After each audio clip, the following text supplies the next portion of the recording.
here is people think that our day-to-day lives are not violent within itself.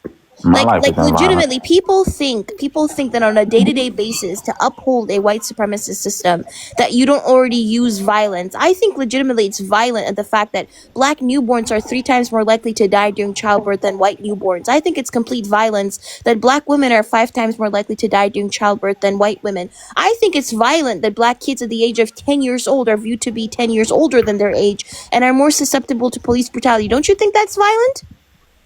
Don't you think it's violent that black newborns are 3 times more likely to die than white newborns during childbirth? That means a black newborn is being subjected to systemic and structural fatal violence before they even know their own name. Don't you, ISG, and sorry, don't you think that's violent? I never experienced police brutality.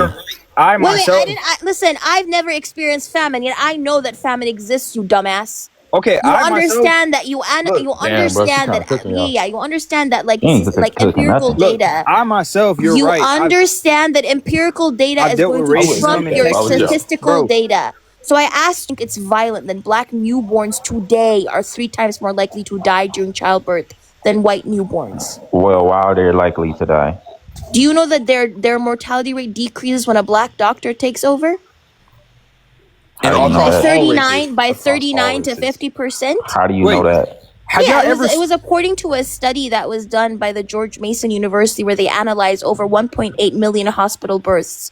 And they found after analyzing I'm so sorry. For a guy who wears glasses, you sure as dumb as fuck and not nerdy. I was gonna say, have y'all ever sued a police department? Have y'all ever sued a police department? As I was saying, do you not the fact think that we have the rights to sue police departments, anybody, it's a blessing. ISG, I keep saying A. I keep saying A. You keep saying D. Nigga, answer the damn fucking question. Is it or is it not violent that black newborn... I'm so sorry. What the fuck you say, girls? I am so sorry. Girls should never be presidents. You said girls. Hold on. Am I asking like a simple question or not? They just don't. No, it's because you're retarded. Oh, the R slur. You don't know how to successfully execute. ISJ, you know what?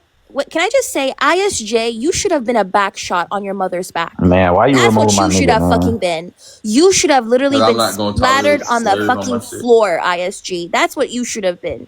You should have been swallowed. That's what you should have been. Sorry, I wanted to ask you again the question. Do you or do you not think it's violent that black newborns are 3 times more likely to die during childbirth than white newborns? Yes or no? No. You don't think that's a violent system? No. How is that system upheld? What you mean? How's it upheld?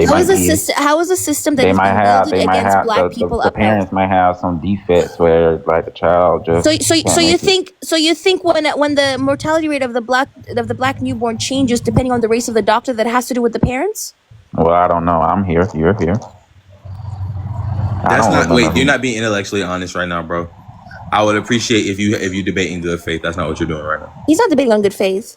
Yeah, I don't know, Grits. I don't know, Grits. You're still alive, right? That means genocide doesn't exist because we haven't been G-sided. That's just fucking nonsense. And like Grits, do you have food in your fridge? I do. Yeah, well, famine doesn't exist according to Sari, because I have food in my fridge. Famine doesn't exist. I've never seen famine before in my life, I've actually not also seen your brain before in my life, sorry. So I probably, your brain doesn't exist either. You understand how stupid you sound? Yeah. Not really. I know I have a brain. Well, no, you sound very dumb. That was very stupid of you to say. Go ahead, Osa, real quick, and then I want to get to Arcade, and then the Combo Man, and then Derry, because they haven't spoken yet.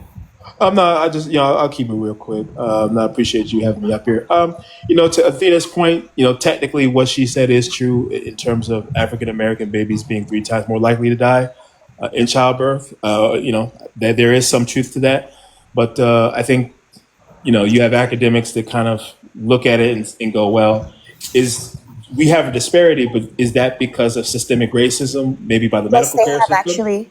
The George Mason University has said that systemic racism, it plays a major factor into that, because the mortality rate of the black newborn actually decreases when a black doctor takes over, whereas the mortality rate of the white newborn does not change depending on the race of the doctor. So they have concluded that racism does play a role in that, Osa, and I think that a system that continues allowing that to happen is a system that is inherently violent. So the idea that black people somehow have to engage in political violence when the very existence of black people is violent to me is disingenuous and is just gaslighting.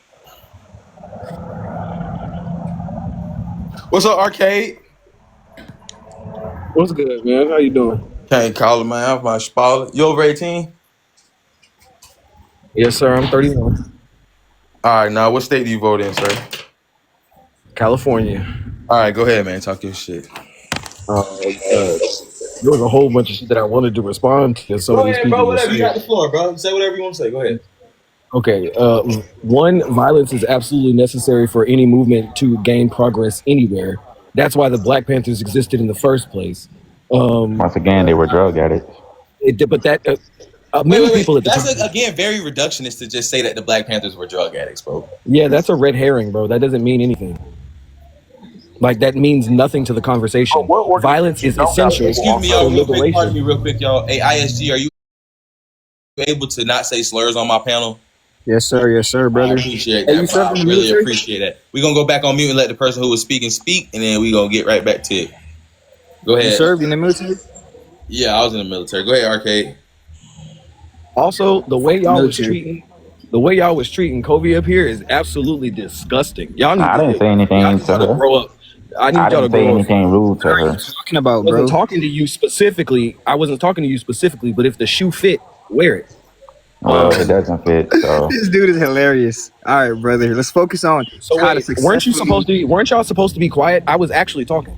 Like, weren't y'all supposed to be quiet? Do y'all not have decorum? Are you 5 years old? They don't. Go on mute until I finish my statement. That's all you got to do. Then you can say whatever bullshit you want to say. Thank you. But y'all was treating that woman disrespectfully when she was out here throwing facts towards y'all.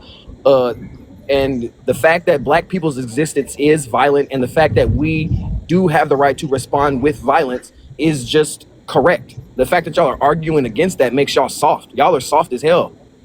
And and some of y'all justifications for why we shouldn't be getting like reparations is also weak. Y'all have no Yes, faith in because your it happened 400 years y'all have ago. no faith in your people. As I was saying, you have no sorry, host. Y'all have no faith in your people, and y'all have no faith in the work that we've already accomplished, and it shows. And I'm gonna land my plane right there. Go ahead, Combo. Welcome to the live. I appreciate you waiting, man. My bad. Hi, no, it's okay. So, hi everyone. Hi, Kobe. First of all, I want to introduce You over myself. 18? I'm Sudanese, actually. You over 18? Yes, I'm over 18. Okay, what state I'm what Sudanese. state you vote in? A what? What state do you vote in? Oh, no, I'm Sudanese, actually. Oh, okay. Go ahead, brother. My fault. Go ahead. Yes. Hey, nice. Nice. So, basically, I wanted to join in for the previous point with where the devil was talking because I actually got so annoyed. I don't want to join in to say that as an outsider, as a Sudanese person, American politics have been. You're an Yes, outsider speaking on America. No, listen. American politics have been in front of our faces all of the time. So whatever happened in America directly translate materialistically, like into our life. Because y'all And are sus with us. black representation directly represent all of black people all across the world. This is something that everyone should understand. And black history itself in America that is being educated, it's being whitewashed. Like I said, MLK, for example, and Mandela in Africa, all of their history is being whitewashed to say that they were like some kind of peaceful butterflies, you know. But anyway, my point earlier was, so basically what I want to do is to always join into discussion and to use example outside of America, because for years Americans were so self-centered whenever they talk about what's happening within their country and what's regarding their politics and outside politics, that they grew to learn to talk about things in a vacuum. Throwing away that there's a lot of example of things that happen abroad that can also be a good example of why this means that and this means this. Just like the people I'm sorry, prior Richard, was saying. I'm so sorry. Can I clarify? Are you saying Black Americans are that way, or are you saying just like Americans in general? No. I'm not talking about the people, the educated people who are trying to have a discussion right now. I'm talking, for example, the people prior. You know, the people who didn't even recognize their privilege. For example, A lot of white people and even black people start feeling the same because they want to feel they don't want to feel like they are threatening white people. They get offensive and they get defensive whenever their privilege and systematic racism got mentioned. I invited you on, God. Yes, and the discussions became so self-centered that people start to not only get defensive, they start talking in a vacuum, don't understand that systematic racism is not only in America, it's something that's happening all across the world. For example, I'm from a region in Sudan that is considered more privileged than other regions. So I understand that we had systematic racism. I understand, I acknowledge that racism and power is not only like the people, like how those people were talking about. It's hereditary. Power and wealth. You having control over the mean of production. That means you literally have all of the privilege you can think about. For example, black farmers, they have been basically fought not having their means of production. That directly translate to material privilege. This material privilege directly translate into social and all type of privilege and social and all of that privilege you can think about. So whenever someone tries to talk about trying to deny systemic racism or try to deflect of these things, they always it's always just says a lot about them. It's not and like I said, because they got used to talk about things in a vacuum, they don't understand that there's a lot of example abroad to explain why this is happening and why this actually is true.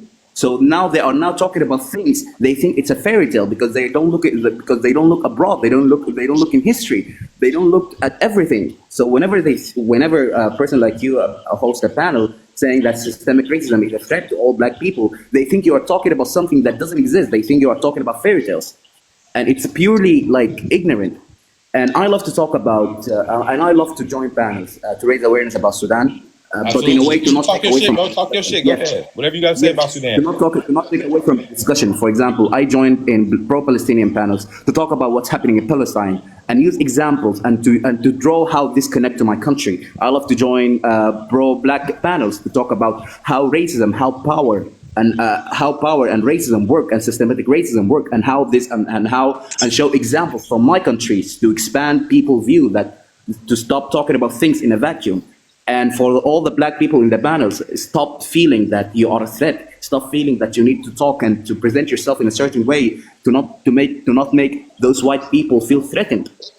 Because you are enabling them to not feel threatened. Because whenever they look at a black person trying to pander to them, they feel that the other people who are calling for the injustices are just barbaric and they are dogs. Because now you are being viewed as a good example. Well, in reality, you're not. So I have a lot of points that I can that I can discuss. I have a lot of things I can share, but I will.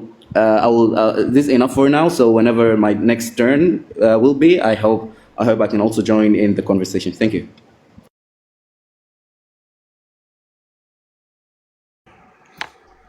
Hold up. All right. I want to go to Derry real quick and then on God. I appreciate you for coming up, Combo. You can stay up here. I'm just gonna get to the people who haven't spoke yet, and then we'll get back into the conversation. But I want to make sure everybody had a chance to speak. Go ahead, Derry. Welcome to the live. How you doing? Doing pretty good, man. How you doing? I'm blessed, man. Go ahead, talk your shit. You over 18? Yes, sir. 46 years old, Golden, Arizona. Hello? Go ahead, bro. Go ahead. Oh, okay. Sorry about that. Yeah, so I wanted to touch on what you guys were talking about earlier. As far as the reparations and stuff, you are right, Grits. It's a debt that is owed, so it should be paid. If our taxes are going to pay other ethnic groups, their reparations, and, or their form of reparations, whatever they want to call it, then, then ours need to be paid too. As far as homeboy that was talking to you earlier, saying that black people don't have the knowledge or the experience to take down power grids and stuff, bro. That's sorry right there. That's sorry. And also he said that I didn't go to Africa and I had to prove.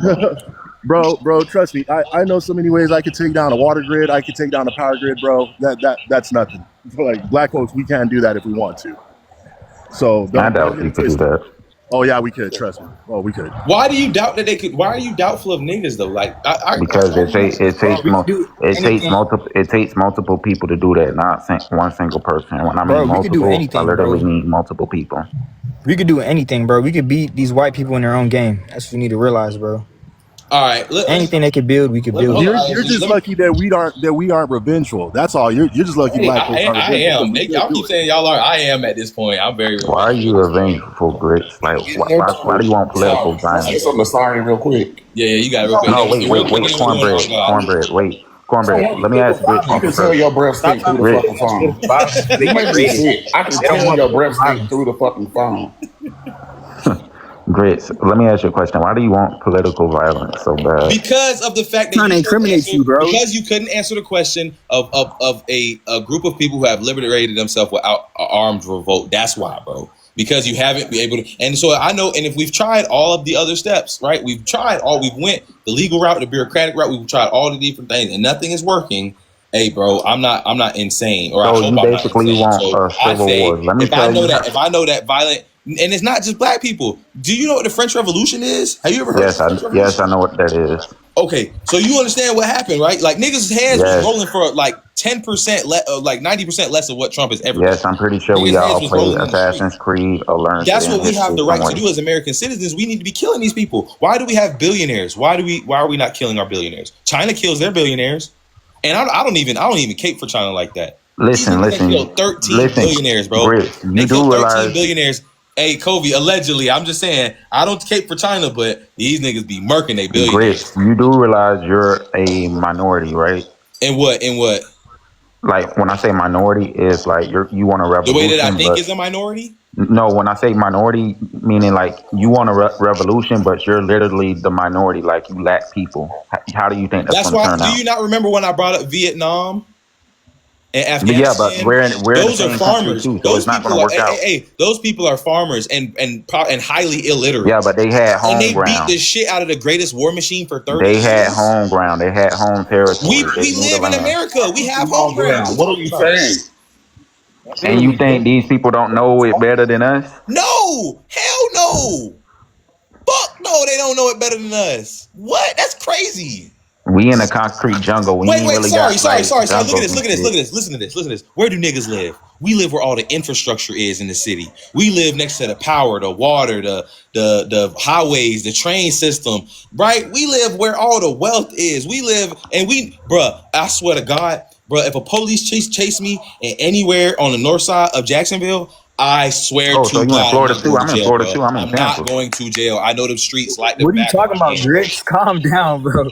Yo, you too smart for this, bro. That's what I'm saying. Okay, yeah, chill. Hey, on God, welcome to the live. How you doing? How you mama? Yeah, the FBI might pay you a visit. Hey, Stuff, you know. I told you, bro. I'm a disruptor, bro. It's public. It's public knowledge. I'm a disruptor. I disrupt. I go You know who I you go to remind me protest. of? I go to protest to riot. I go to Hey, you protest know to who you disrupt. remind me of, Allegedly, Grits? You know who Derek allegedly, of Grace course. is? Do you know who Derek Grace is?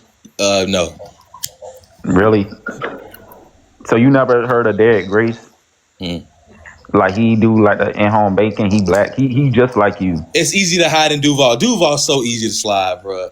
Duval's so easy to slide. You ain't finna catch me in no damn Duval. Hey, go ahead, on God. Welcome to the live. How you doing today? I'm doing okay. How about you? Bless, man. I can't call it. I might ball it. You over 18? Yeah, I'm 28. 28. Okay. And then what state do you vote in? Washington State. All right, go ahead.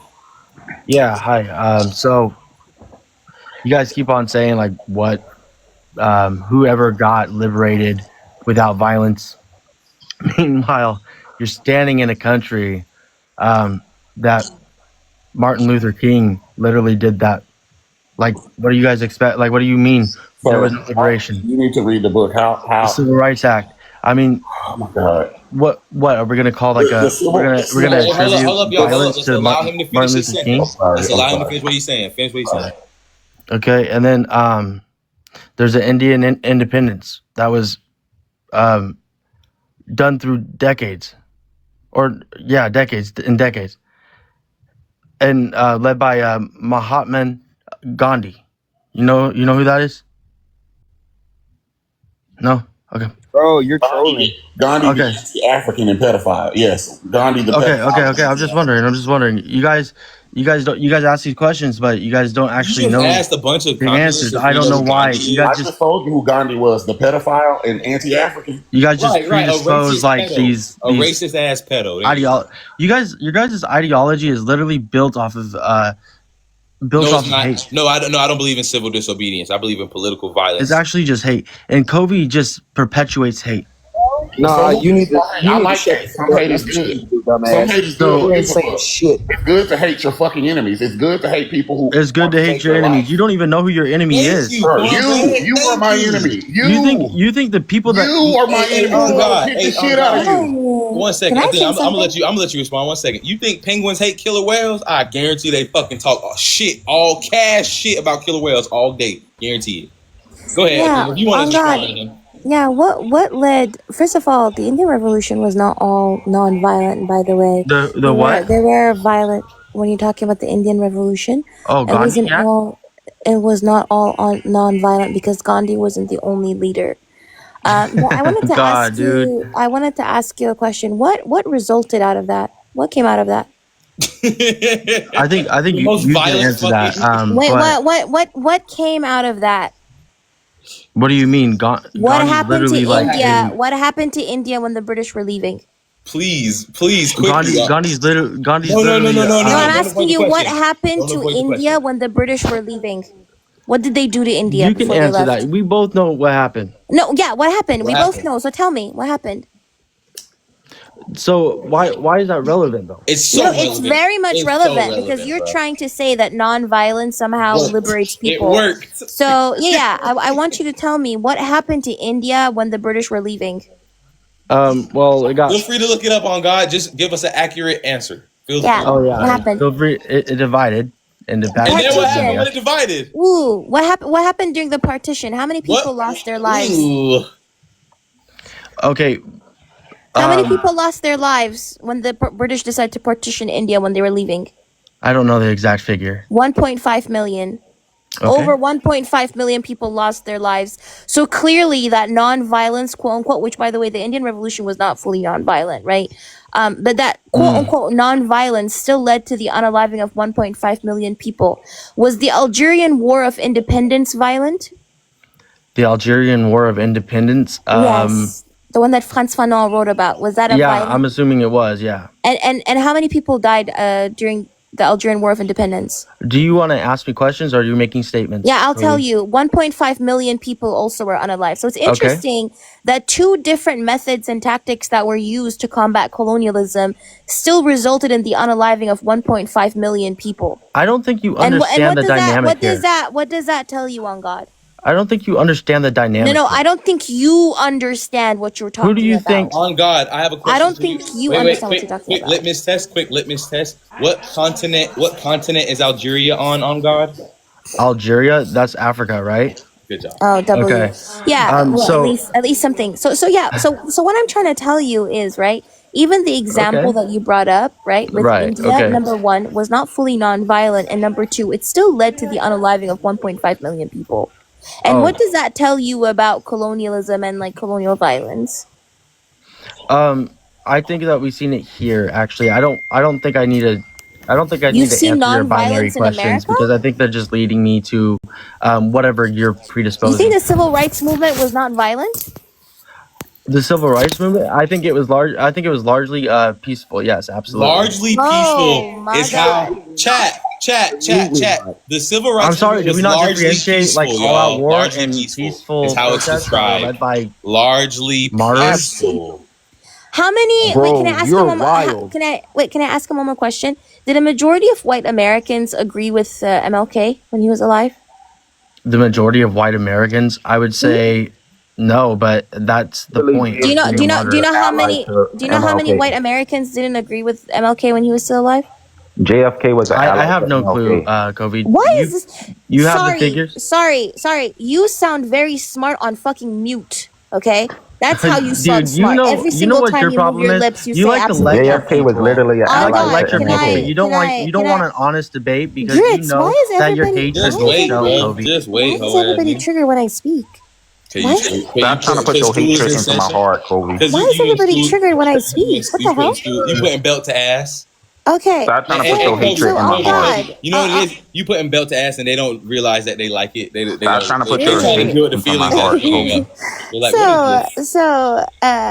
Sorry, please, I beg you, go back on mute. That's when you're Stop trying to put smart. your hate That's into when my you're the heart. smartest. That's when you're the Stop trying to smartest put on your mute. hate into my heart. So, Stop trying to push hate. I don't care about your heart, You're bro. just Anyways, perpetuating hate, so on Kobe, and good. you know that, right? How have I perpetuated hate?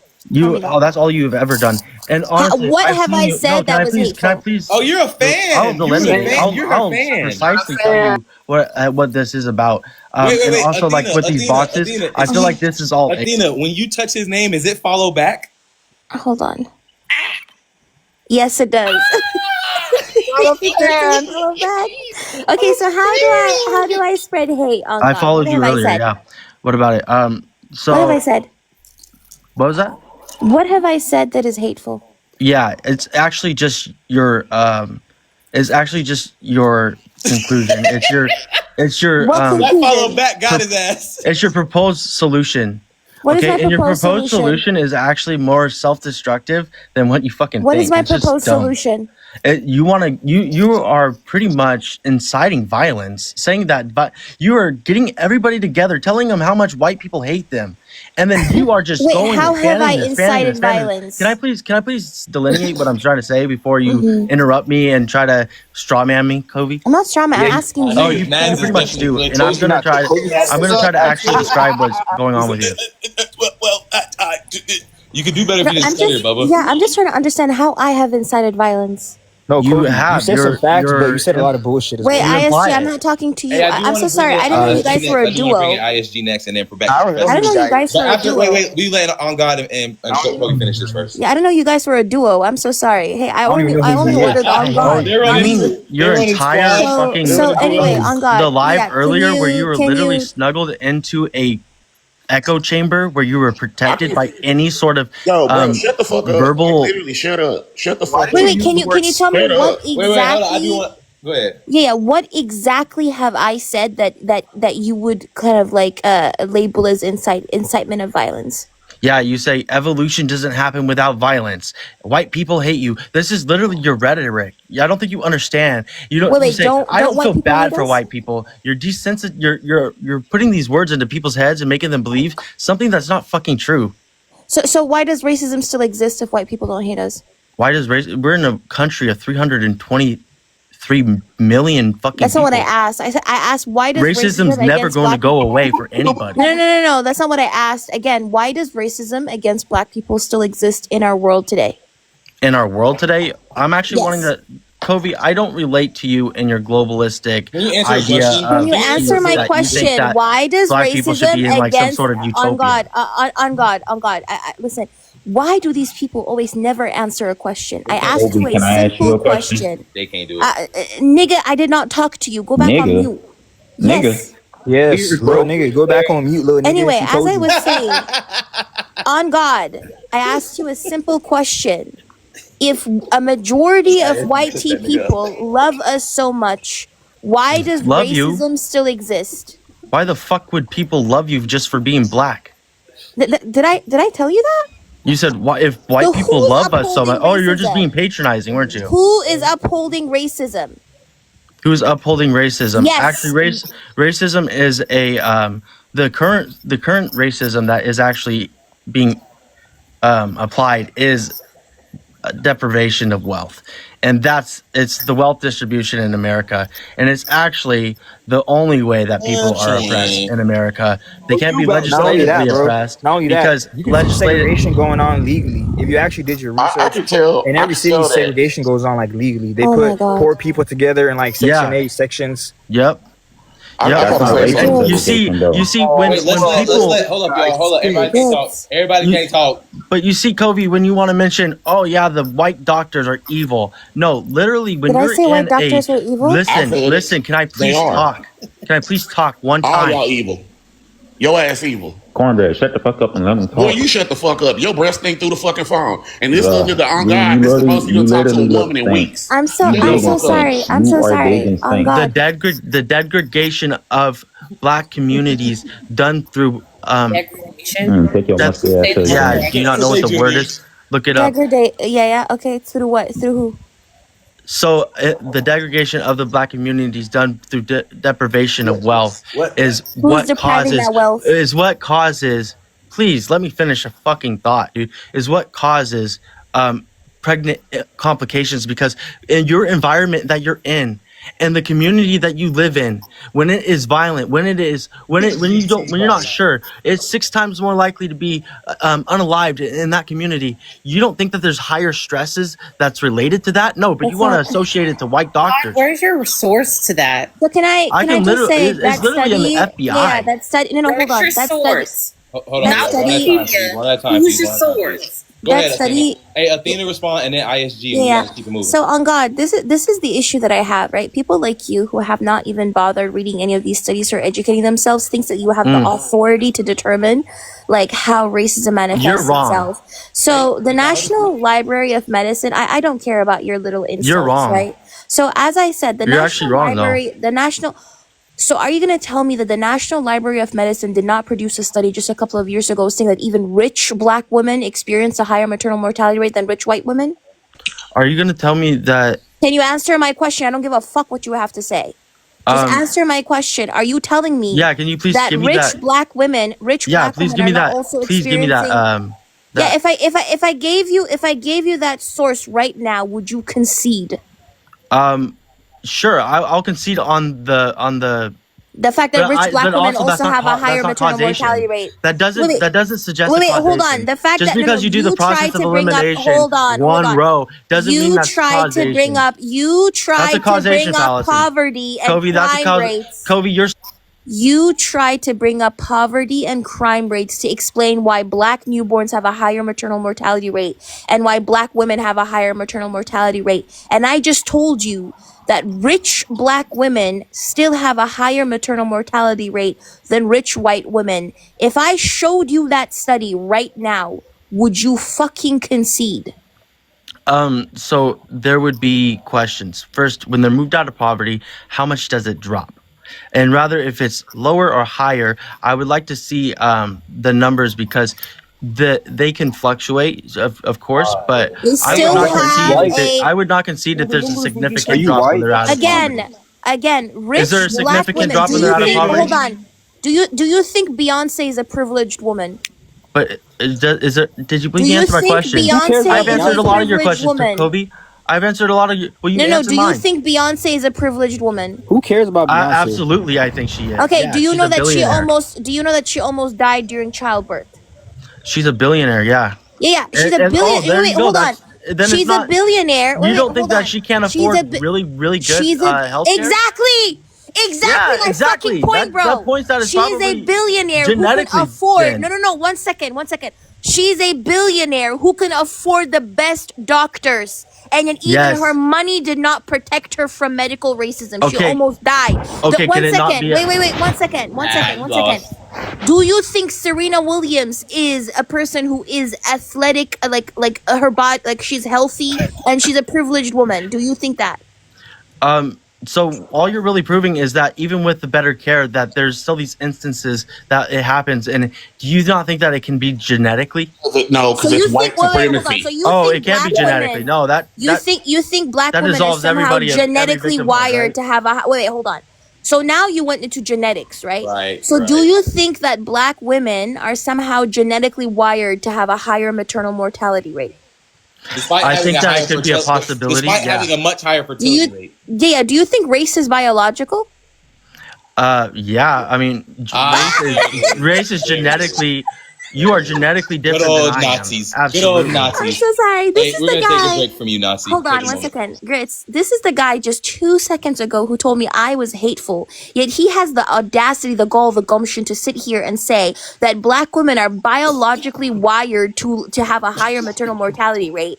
And now he's saying that somehow race is biological, when this was debunked ages ago, by the way. This is just pseudoscience. The Human Genome Project in 2003 already conducted this extensive study, by the way, and they literally concluded that race is not biological. There is absolutely no genetic or biological basis for race. This is pseudoscientific construct that was created during the European Age of Expansion to justify the transatlantic slave trade and Western European colonialism. But I digress. I'm gonna go and bring that study. Actually, and I I'm would gonna like show to. it I to would you like to say to you. I would like to on the say to big you screen. that I'm gonna show it to African you. I'm Americans gonna are show it to you specifically. on the big. I'm gonna show it Okay. to you on the Okay. big screen, and You're I not want you to actually gonna let ask. me talk, are you? You're No, just I gonna will let talk you over talk. I me. just want to say. I just want to Yeah, say. you're. No, this is the Yeah, only I way will you let you. thrive, I Cody. will let you talk. But what I'm trying to say is, You're trying to I control the will narrative. show. I will show that study on the big screen. Oh shit. Go Right? ahead. And I want you to concede. They made Go that. ahead. Show the They study made on the that big screen, study and we'll just see to the prove. differences Hey, between wait, I need a tribute. I need social a, all right, economical hold up. status, and All we'll right, be see. quiet for one moment. Hey, I need a tribute. Can somebody please give up their spot for Devil? Bro, on God is talking about a bunch of gay shit, bro. Get him out of here. Didn't I, bro? What's up with you? Cuz, hey, how old are you again? You gotta be like 22. So I was born in Africa in 2001. I came to America in 2009. Africa, where you born? Where in Africa? Yeah, Liberia. Somalia. Where? Somalia. And then I went to school in Kenya. You I are lived in two Somali? different countries. Yeah. You're. Oh my God! Why do foreigners have to always embarrass us? What are you talking about? Yeah, Did he say something about gay shit? I'm Yeah, you know Eritrean. he did. I'm Okay. Eritrean. Yeah, I don't know why a fucking Horner like you. Oh my God! You know what? Let me What just are do you this. saying? What are you talking about? Hold up. I want to bring this Devil up here. She said, You "Thank you." bringing Kate back up Hold here? up, hold up, hold up. What she said? What she said? What's tripping me out is I know this little Zest Lord Parents ISG are ain't more talking about prone gay. to certain You a little diseases. Zest Lord. You Cornbread, my shut your daughter, fat nigga. ass You was up. my daughter. Hi, Grace. Bro, Good to see You you. was I'm not literally being my daughter, argued little with, girl. bro. Cornbread, shut your fat ass up. Boy, shut your high breath ass up. Hey, but I do want to hear from Sorry for a second. Go ahead, bro. What you got? Nah, I was just bullshitting. Argue in good faith, bro. I mean, I feel like no Oh yeah, yeah, yeah. no I nigga just is said dumb. We yeah. I just don't said have Kobe access. just trying. We don't have access to the right information. I just said Kobe just trying to control the narrative. She won't allow like on God to speak and everything. She want to bring up this bullshit ass study just to prove that what you call Equation. it, to prove that what you call it, race You isn't ain't even paying attention to your own speaking. you Why he sound like he's fighting this with his nigga own ADD in the tongue? middle of him talking. No, I didn't, bro. No, I Talk on to didn't, bro. somebody else. You wasting air, nigga. You ain't even paying attention to yourself, nigga. God damn, sorry. Can you put me on the big Yeah, screen, Man, I we please? don't got you. want I'm to gonna see do a that quick bullshit commercial. study. Y'all, welcome to the live. If you are not following me, please follow me. Double tap live, share it out to your mama, your auntie, your grandmama, your daddy, baby mama, side piece, all of them. And also, I am taking donations. The link is in my bio. I'll be in Jamaica this weekend to provide some aid to the west side of the island, Westmoreland, Mo Bay, Black River, White House, New Road. All them places is underwater, man. Have no rescue, any kind of rescue missions there. So we're gonna do a caravan of a couple vehicles down there. Go help people cook. Go help people, get food, get some supplies. But the link is in my bio if y'all want to donate to the GoFundMe. If not, you can just reshare my last video. But go ahead, Coke. Where you went? Grits, I got a question for you right quick. Why do you have a terrorist as your profile picture? Because he did what was necessary, and he was the only good cop. You know he fired at black cops too, right? All cops are bad cops. All cops are crackers where I'm from. All cops are oppressors. Too many. You think? Wait. You think just because you black, I don't want you to die? Not all cops are bad If you, though. bro, I ain't gonna lie to you, bro. If you my oppressor, if you partake in the oppression of my people, you gotta go. My people, you gotta go. Hand on the wall, bro. I Not all don't give a cops are fuck about bad. none of that shit, bro. Hey, Like, I don't somebody give a fuck somebody about don't none of know. that shit. Some of these people don't know who that person is. So do you care to explain who that person is real quick? Will you Eric again? Garner. Why We do know you who keep Eric Garner is. patronizing niggas, bro? You continue to patronize black You people. literally have a Like, this terrorist is as We all your know you've who done profile since Eric you've picture. been Garner up is. here, bro. All you've done is We know who patronize Eric black Garner people. is. I We fuck know with who Eric Garner. I wish you would have Chris handled your Dorner is, ass. nigga. We know who Chris Dorner is. Everybody knows who fucking Chris Dorner is, bro. Why is Dorner is, bro? Why in the fuck are you, bro? Just because you ignorant and you don't know shit, that's all you've been doing this whole time, bro. He's a terrorist. So He's on not no God, terrorist. He's a patriot. on On Go God, ahead. can Go ahead. I'm you, sorry. can I'm you sorry. read? Go ahead. Yeah, no, it's okay. On God, go back on mute. Can you read what's on my screen? I will not read that out loud. You can read it out loud, Kobe. You're smart enough. Are you not able to read? Are you not Yeah, literate? he doesn't want to get I just will debunked. not Okay. take demands from So, anybody. so let's see what was taken into account, right? This is, by the way, by the National Library of Medicine. Race, ethnicity, age, education level, marital status, health insurance, geographic areas, rural versus urban, and states. All of these factors were taken into account. What does it say here? Black women at all levels, which is rich black woman, poor black woman, rural black woman, urban black woman, regardless of what it was. And I wish you would say something about me because I'm talking about your mama, your grandma, and your daddy, Okay, and I'm how gonna much they spare hate you. you. I'm gonna spare you right now. Actually, Keep talking. God, you can flirt with me. I'm I'm telling you, You don't even know how to pronounce words correctly, and yet you want to sit here and have a conversation. Shut the fuck up, Everybody bro. can't speak. Everybody can't speak. One at a time. One at a time. One at a On time. God, I Hey, give y'all you remember when permission. Chris? Hold up. Y'all remember when Chris had that zit and it was talking? Hey. On God, on God, I give you They say put some permission. Vaseline Use on it. me. what was that? I give you permission. Use it. Oh, dude, I don't even do that, bro. You're a weirdo. You're a goofy ass weirdo at that. That's weird. Nah. Hold on. Who's this dude? Stop kissing randoms at parties. I tried to tell you.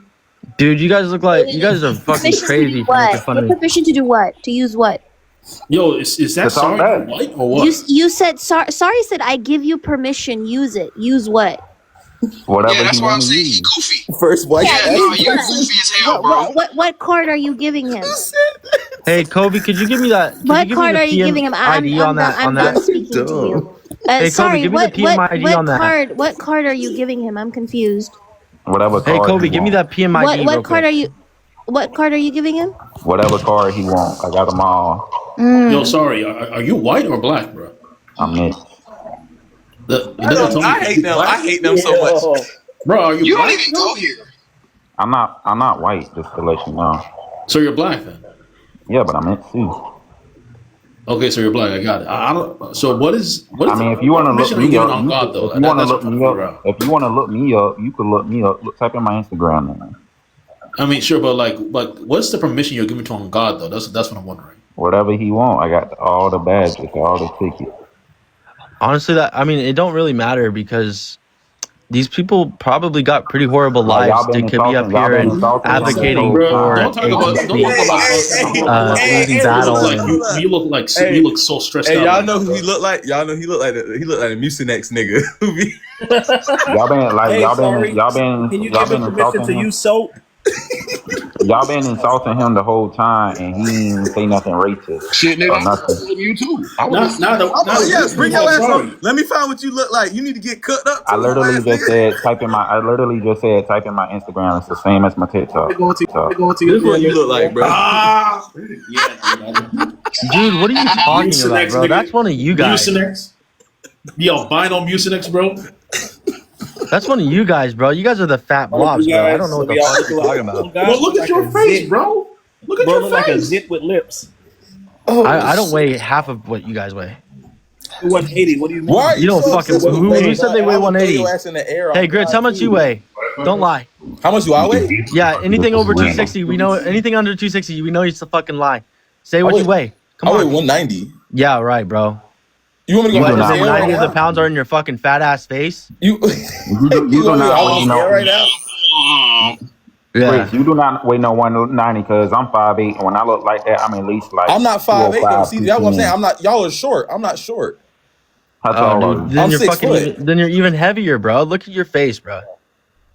Just be real. Grease is way finer than your monkey looking ass. Let's just be real. Y'all are 5'8". Wait, just because y'all weigh 165 soaking wet, what the fuck? I haven't weighed Chris, I'm 165 5'8" now, damn it, but I weigh 185. Relax. I haven't weighed 165 since I was in high school. Arcade. Smell like wet. Hey, Arcade. Why don't you show your face? Show your face, Arcade. Let's see what you look like. I want to see another man. Oh my god. Oh my god. Full of pubic hair. That dude just came out of a fucking alleyway, bro. No, why you want to see another man's face so bad, bro? And your mama just came out of a fucking hole, troglodyte. Try me again. Troglodyte. Okay. Alleyway. You tried to defend him though, sir. Alleyway? Can I interpret this as racism?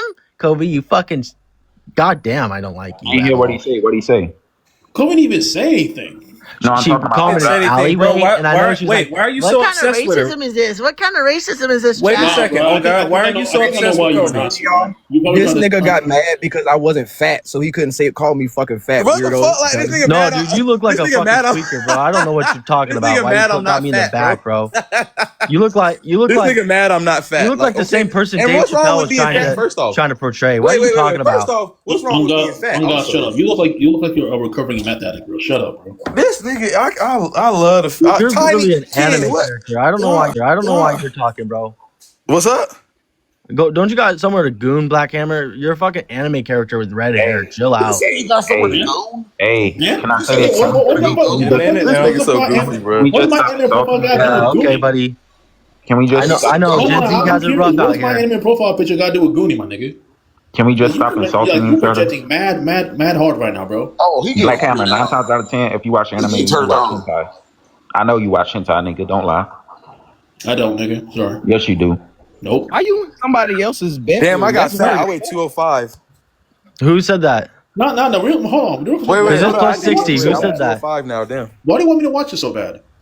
Because I know 9 times out of 10, if you watch anime, you watch hentai. And I told you I didn't. Like, why do you want me to watch And it I so believe bad? you're lying. Bro's looking for the Cheez-Its. That's fucking weird. Look at him. Because anime niggas are weird. That's why. Look Why at this are guy. anime niggas weird?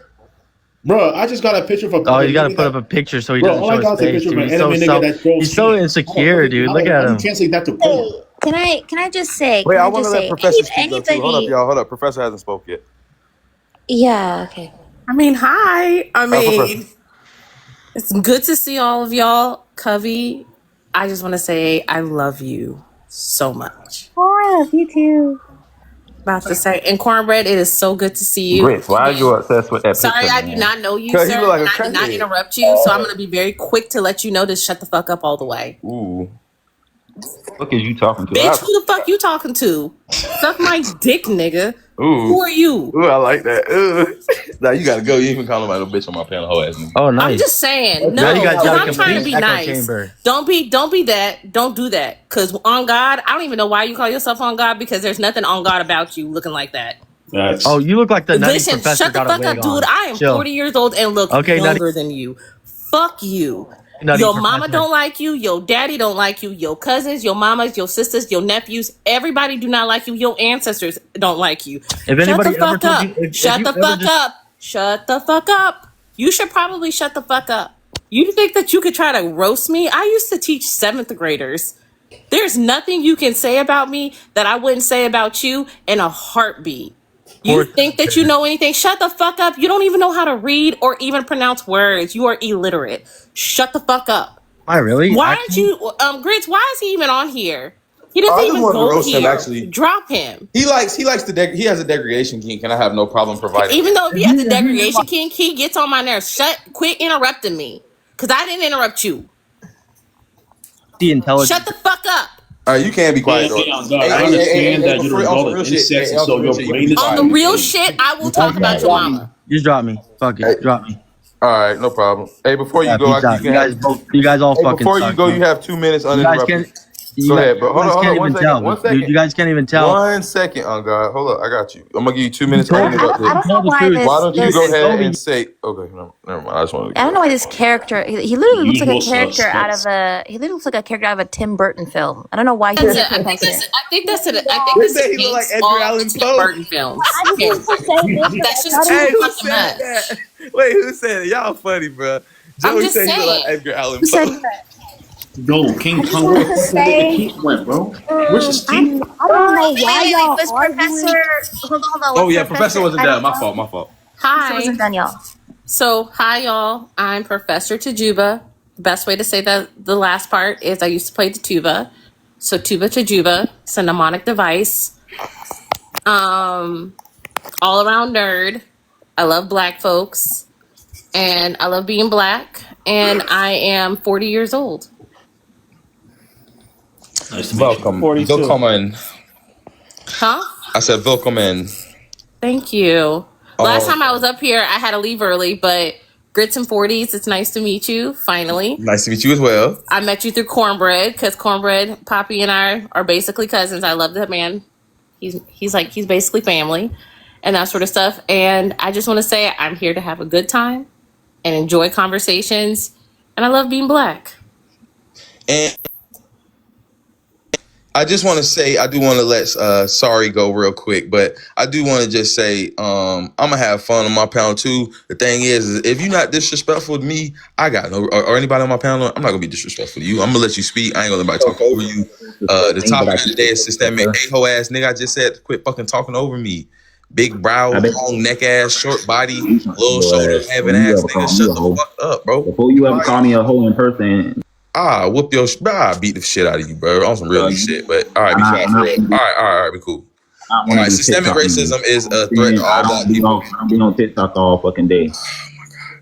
Systemic racism is a threat to all black people and brown people in America, and reparations for black and indigenous folks. So I'm black and indigenous. So I know that Tajuba is my last name, and it's a very African name. So I always don't mind telling about my heritage just because I'm very proud of it. So my mom is black and Muskogee Creek American, and my dad is from the Basoga region of Uganda. Okay, now shout out Uganda. Yes. So I am a mixed bag of assalamu alaikum salam. But I am definitely one of those folks, and I'm originally from Kansas. Okay, now. So there is no place like home. I'm Nur Gaza. What's up? Welcome to the live. How you doing, baby? I know you was trying to holler at me earlier, but go ahead. Let me see if I got some coins for you. I imagine that's what you was asking for earlier. Let me see what I got. I got 125, but I'm gonna shoot it to you though. I know that's not that much. I apologize, but like I said, I be watching the twerkers on here and I be dropping coins on them. I do apologize. I'm not perfect. I'm not a perfect person, but that's what I got. I got a little bit more. Hold up. 39. Let me get that. Wow. Isn't that what TikTok was designed for, though? Hey, man, I just, it is what it is. Remember when it was a twerk app? I swear to God, that's what I used TikTok for in the very beginning. I was looking at twerking, and then it was a live popped up, and I seen some niggas, some black people that was Republicans, and I was like, what the fuck is this? I never seen black Republicans like that. I was never exposed. This was pre-COVID, or right when COVID. No, it's right during pre-COVID. And I'm like, no way, niggas feel like this? Like black people are coons? Like, what is this? And I hopped right in and started talking to it, and then that's how I got on here. But dead ass, man. I'm trying to figure out why they talking about politics on a twerk app. How I met I'm like, why y'all ruining my shit, bro? Like, damn, let me have something. How I met Kai was he was making two people fight and he was eating popcorn and watching them fight. That was literally my first impression of Kai. I still have that lie.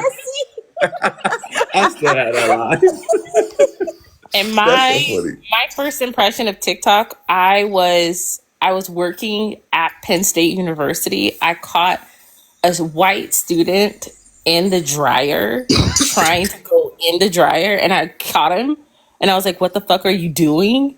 And he was like, oh, we're making a TikTok. And I was like, okay, let me ask my staff, what's the TikTok? Don't go over there, you might not like it. And I just stuck on it, and I just kept lurking. But now I'm starting to be on here more. It's so before you fixed your you got it. Before you got your algorithm to where you wanted it, how many twerk videos did you see? Oh, I saw a lot of twerk videos, and I don't mind. I don't mind the twerk videos. I mean, I twerk for my man, but I don't twerk on video. I did that shit when I was in my 20s. When Pop Lock and Drop It came out. Professor Tajuba. I can't do that now. My knees and my ankles can't handle it. What's up, Chuck? Welcome to the live. How you doing? What's good? I can't call it, man. So you said to Professor Tajuba, you said you should get half. Are you talking about reparations or something? Yeah, so when you say black and brown people, you mean black and indigenous folks? Yeah. Or are you saying Okay, all right. I was confused. I thought Yeah, black it and meant indigenous something else. people. Yeah, I mean, I think other people deserve reparations, but they got to get it back in blood. I think I'm the only two people that I'm willing to go to war for, right? You know what I'm saying? Those are the only two groups that I think that I will fight for, that I would put my resources into. So why you ain't just make Less like the less on the indigenous side, but still they're more on the black side heavy. But still, I do believe in indigenous rights of America, and I believe that black people should have coalition with indigenous people in America. Like those, I definitely believe that. So you don't think like a lot of them is the same people? What you talking about? Indigenous folks is white folks? No. I'm saying like they're black indigenous folks. That's what I'm saying. Dark skinned indigenous folks. Yeah. Okay. So you like saying like we're the original people from America type shit? Yeah. Nah, brother. You ever took a DNA test? No, I haven't, but I have done my own genealogy. Okay, and I just encourage you to take a DNA test, bro. Like all that nonsense could be wiped out with one, because it's gonna say I'm assuming you're a black man. Yeah.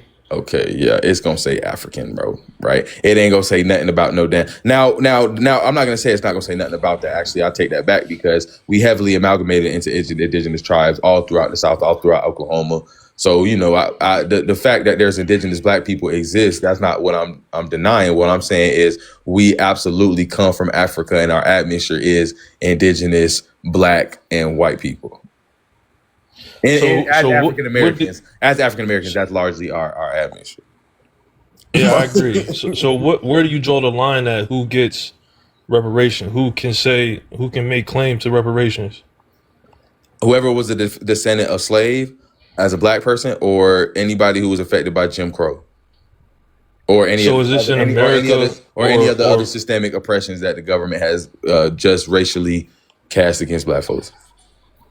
So you mean But it should like be a tier. it's here But in America? it should be a tiered system. I think it should be the direct the descendants of African American child slavery should get like the majority, and I think there should be a next tier where African immigrants and Caribbean immigrants who came over and experienced Jim Crow and the Highway Act and Heirs Property Act and systemic oppression and redlining. Those people should get a certain amount. And then, then there should just be like kind of a certain, and then also within restitution is not just payment, but correcting the system, which would benefit all black people, things like making sure our schools aren't funded by tax dollars. So you think America should just pay this out to everybody that basically can come here and make claim to reparations? That's how reparations work. But I don't think anyone can just come. Go ahead, Professor. I don't think that anyone just can just come here and claim reparations. But he just said immigrants that come over here and experience similar things. I mean, but I'm assuming, and Grits, you can correct me if I'm wrong, but I'm assuming when he says immigrants who experience racism, I'm thinking more so of the immigrants who came here in the early 20th century, where they were getting the same type of business. Exactly. That Black Americans and Latinos and Asians were getting at the same time, before there was an evolution of whiteness that ended up bringing the Italians and the Irish into white supremacy. So when did these people? When did this happen? Kind of, that's what I'm saying. But what I'm saying is that yes, black people came as immigrants to America from the Caribbean and Africa, and was immediately subjected to Jim Crow and had their life, liberty, and pursuit of property taken away from them. And so, in a class action lawsuit, they should be able to sue for damages as well. Maybe not as much as African American descendants of slaves, right? But they still should be restituted for their damages committed against them. Is that not fair? I wouldn't say it's completely fair. But I feel like you're putting the whole brunt on America to do this, versus also putting it on other countries who participated in the same thing. Well, I think that we could. What's up, love? How you doing? Let me see. And y'all donate to Omnur Gaza. I assume you need some gifts. I hope I'm not being making any bad assumptions or nothing like that. But I'm gonna shoot you some. I got 2 more roses. That's all الله I got for you. يسعدكم يا رب. الله يجبر بخاطركم. بس في مجال أسمع إنشودة صغيرة. جينا نعيدكم بالعيد بنسألكم ليش ما في عنا أعياد ولدي يا عالم. Hey, Grits, I believe age might be an issue. Oh yeah, you're right. You know what I'm saying? Yep. All right, we got your LaCoins. I'm gonna shoot you up out of here though. You be blessed. All right, back to the conversation. Go ahead, Chuck. What you got? Shit, I don't know. I just completely lost train of thought. I ain't gonna lie. Hey, real quick, Grits, I know that some people are talking about like Native Americans doing some sort of like DNA test so that they can show that they're Native American and that sort of stuff. But I think a lot of people don't recognize that a lot of Native American tribes are extinct right now. Well, not even right now, forever, due to a lot of stuff. So like I'll use the tribe, the Wichita tribe, which Wichita. So the Wichita tribe, which is basically they're based out in South Central Kansas and Northern Oklahoma. Their last standing member that was like trying to like preserve the language and everything died. Was unalive, is no longer with us. Basically like 5 years ago. And so anytime like a lot of these members have like tried to go and try to like do what's that word? To do an ancestry test to show their DNA and that sort of stuff, it's always been kind of frowned upon by a lot of the tribal councils and that sort of stuff. Because I know for my heritage and for my family, like my grandmother, who's turning 97 in about 3 weeks, she took the test, and I just remember it was frowned upon by the Muskogee Creek Nation and that sort What of was stuff. the results? She's Muskogee Creek and she's black. I don't know who you are, Chuck, but I'm gonna be very clear when it comes to my grandma, Miss Bobby Jean.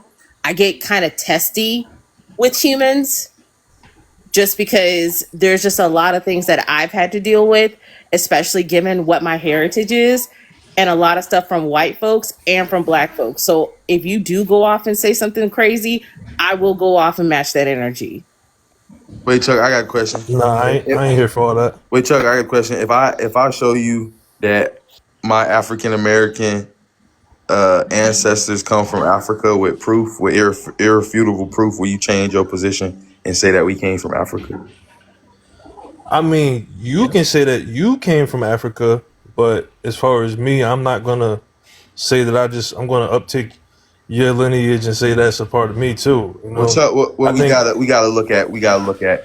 There's multiple things, right? We gotta look at. Even if we can't say, okay, this slave schedule proves that I came from Africa.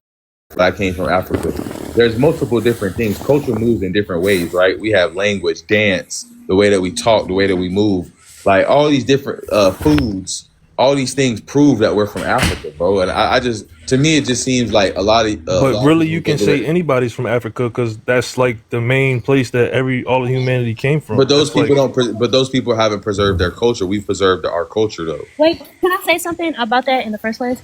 When people talk about like everybody comes from Africa, that was over 300,000 years ago. Right. So when did they stop being African? That was not even close to not even 100 years ago in which we came from Africa. So 150 to 100 years ago is about how long ago we came from. Yes. So in the majority. 150 to 200 years ago to 300,000 years ago, when at that period of time, Africa didn't even actually exist. The name Africa, the continent Africa didn't even exist. And like somebody said in the comments, the weather wasn't even the same. The way we appeared wasn't even the same. I can show you who they're talking about when they say everyone came from Africa, and you damn near wouldn't even say that they were human. Give me 1 second, I'll show you a picture. I'm gonna put it up on my green screen. So give me 1 second. Yeah, humans evolved 30,000 years ago. So 300,000 years ago, we were some Drevozovian. Well, y'all was, not us. That was pre-specialization.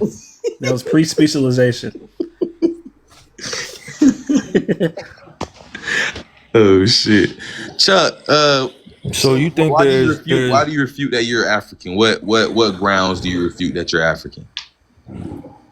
because that's a whole separate ethnicity. I have a different lineage and history here. That's not So it's not the why? same as African. But why do you? I'm not going to say I don't have Why do you deny African that your blood people in don't me. come from West Africa? Why do you deny that your people don't come Africa from is West not Africa? an ethnicity, by the way. I'm not going to say that I might not have, people that's in my bloodline that's further down that come from Africa, but then I can say the same thing for my great great Irish grandfather. I can say the same thing for my family that come from Virginia. But Like, what do you so present Irish? No, you look no, like a nigga, right? that was one person. That was one person years ago, generations ago. But what? Ain't No, no Irish no, grandfather. man, The no, hell? bruh, no, bruh. We present today like niggas because niggas continue to have babies with niggas. If they stop having babies with niggas, we would stop presenting as niggas. So I don't That's because understand we're what a you're saying. different people So now. if you We still are so all if what mixed K up. is true, if what K is true says is true, which we understand that majority of black people came between 1812 and 1780 and 1812. If we know the majority of the people came from right there, then that's what 5 generations ago, 5 to 6 generations ago. That's not that long ago, bro. It's not. It's like And I 250 years also ago. want to ask you, let me show you a good picture. This is who. That's That's one picture. the I'll show you Geico, another one. the Geico nigga. I got you Right. another one. Here's another one.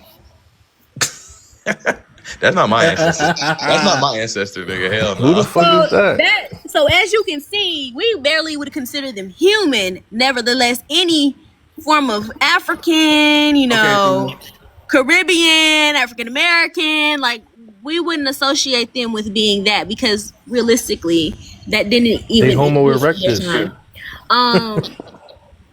So yes. So that's why we're not using them and why I say we shouldn't use them in the context of this situation. So back to what we were talking about. What makes you believe that all of your or most of your ancestors were native to America? Do you even know what it was called before it was called America? Not at all. Inform me. That's something you should know if you were, native to the land. Like that's very common. Okay, well, I can ask this. Do I know anything about Africa? No. So what's You don't know starting Yeah, it? you not a do. single Wait. fun Yeah, fact, you do. though? Yeah, you do. Wait. Absolutely, you I do. was gonna bring that Do up. you make music? Can you dance? Can Do you you make cook? soul food? Right? Can you I cook? don't make music. All that comes from here. That's like Can you that's Soul part of food our dance? came from culture here. Africa, my love. Can you That's what I'm dance? saying.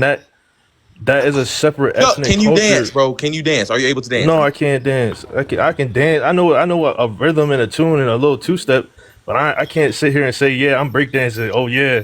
I know how to like do all the stuff that they do. I'm old. I'm like Wait, 30 I years got a old. I super can't. question for you. I think one of my questions to you is that because like I know that if I've done my DNA, but I'm not showing my DNA to y'all because I refuse to have this conversation with y'all because again, y'all talk about my mama.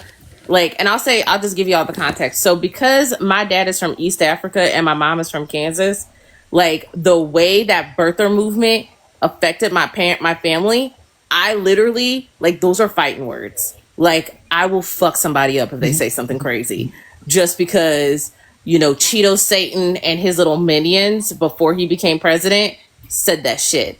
But when you sit here and you say something, because I can say straight up, it says 89% African.